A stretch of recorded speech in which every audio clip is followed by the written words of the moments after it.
Yo, they said go out and vote and feel political. I said nope, I don't want to vote. So I feel political, so low and pitiful, so low in the pit I fall for that snow drizzle. Oh, this is so critical. What are my options? Because I could be the elephant in the room and be known as a racist, real Christian in a coon. Or I could be that jackass and be praised for being woke and pro-black, but still think it's cool to kill a black baby in the womb. Which one do I choose? I see evil on both ends. I see people who both sin. Got you drugged, but your head all cracked. It's like you let them put the needle in your skin and keep you coming back. Feeding for more sin, they keep you in motions, they beat your emotions so you sink in the ocean. We become so addicted to politicians, sick. I don't get it. It's like we'll go all in for a party who can't honor our existence, but then won't take one step to support a close friend who started their own business. It's ridiculous. So caught up in who running that you fail to see that you run into another contradiction. They're called donkeys and elephants. They compare but to animals. So that means they got animal characteristics. So that means no matter how much they're trained, they can always go back and snap and attack within an instance. For instance, we out here debating, saying which side is more racist. You know that got Satan grinning? Because we become so committed that we are blind to see the signs that both sides have a history of lynching. But we get caught up with them ads on the television, but all that does is add into our vision the things we should watch and why we shouldn't pay attention. See, we're going to get caught up in that TV like the poltergeist. Because everybody's following this wave, but don't got a flow of life. You pro-life, but don't live life like a pro. You told that young girl who's pregnant and broke to keep that baby because if you would be blessed if she grow. So she can't afford it. She don't abort it. And when she asks for state funding, y'all still say no? What that? Y'all said if she keep it, it'll make her blessed. She knows she couldn't afford it. It'll be full of distress. So then she need more health care. She asked for another welfare check. Y'all get upset and said, this is what you get for having premarital sex. The heck? Listen, she said she didn't have the patience for this child. She knew she was full of stress. Mentally, her mind was always in a mess. Then she got hit with postpartum and was even more depressed. So you come to the home and you see that it's a wreck. The baby's crying, unfed, and barely dressed. And the first thing y'all say is, you don't deserve to be a parent. I'm about to call CPS. The heck? Listen, if you're going to tell them to keep the babies, at least give them a program that can really help these struggling single mothers out and really give them a helping hand. See, I don't understand. No justice, no peace, from these racist police, but I will justify when my brother died in the middle of the street. I'm gonna go out and march, I'm gonna burn this whole place. Wait, if you set fire to something I done built from blood, sweat, and tears, I'm gonna shoot you in your face. You think you can flip over a table while my wife and I is on a dinner date? You think you gonna stop me from eating the food that's on that plate? See, we starting to think because we hate the police that gives us a rhyme and reason to disturb somebody's peace. Well, if you gonna stop me from eating my food and swallowing my drink, you gonna taste this punch and then swallow some teeth. I support Black Lives Matter. How the Black Lives Matter. That's how I'm forever moving. But I do not support Black Lives Matter as a movement because that Black Lives Matter movement is only designed to remove men. I know you're thinking like he sounds foolish. He don't know what he's saying. Well, listen, there's a reason they had to switch up their mission statement. There's a reason they had to take little words and rephrase it. That's why I would never support that political organization. If Black Lives Matter, go in front of the people who fund Black Lives Matter and scream Black Lives Matter. Then you'll start to see, does Black Lives Matter? You know what rhymes with Black Lives Matter?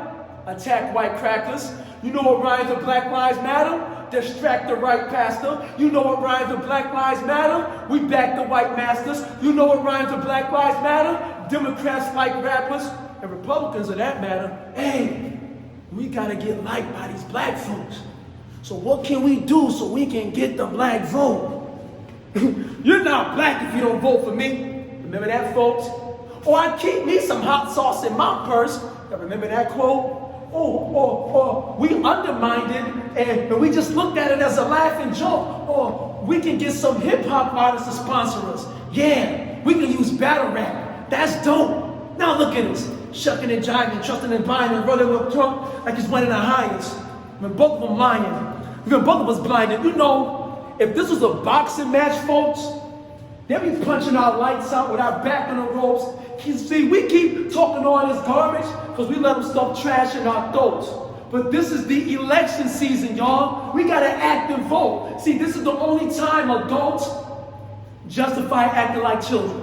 I mean, we pick a side, get a click and ride, bully and fight, name calls because we got a different opinion. Just a couple months ago, we all came together for the 9/11 buildings. Now, a few months later, we all talking out of our feelings because from the abundance of the heart, the mouth speaks. I figured I'd throw some scriptures in. I mean, this is the only time we can speak on war and declare beef. Hey, we say we need to go hear the president speak. We say no, because I don't like to hear peace.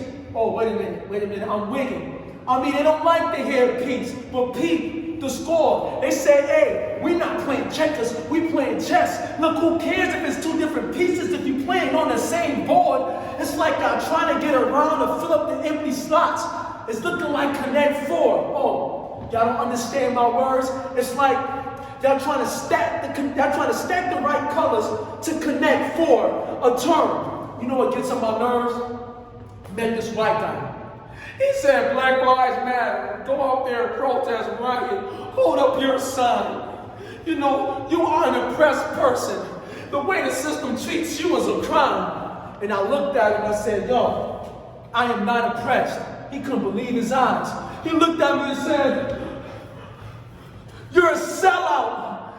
And you're a disgrace to your kind. And I said, wait a minute. You mean to tell me because I won't accept the fact that you called me oppressed, something is wrong with my mind? Well, I'm sorry, white master, sir. You can call me oppressed, and I just shut my mouth and I'll get in line. And he was like, you're a coon. You're part of the problem. Racism is a public health issue. And I said, you know what?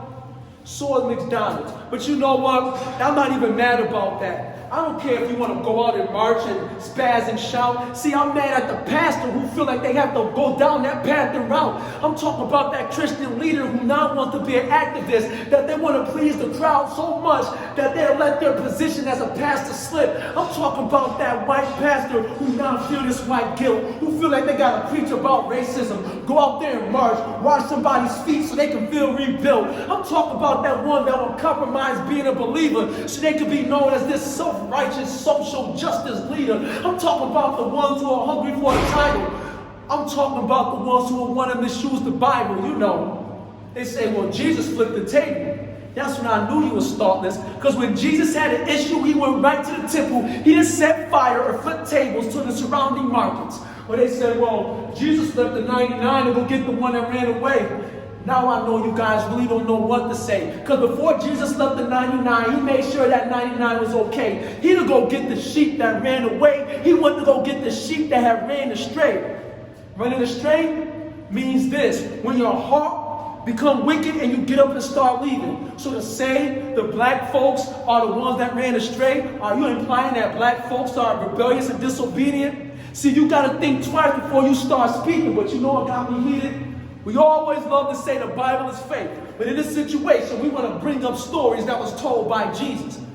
You see how this election season got us so dumb? It's like we're done. We went from being beautiful lambs to pig in the mud, rolling around having fun. See, I don't know who's going to win.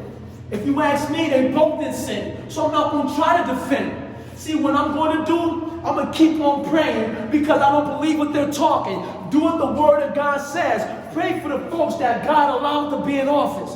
Yup, the Reagans, the Clintons, the Trumps, the Bushes, and the Obamas. So I'm not about to sit up here and pick a winner. I'm going to just do what the Bible says, keep my prayers up.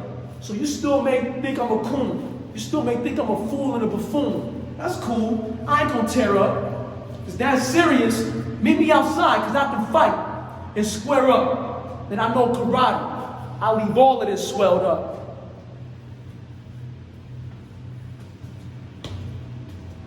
Hot chocolate is good.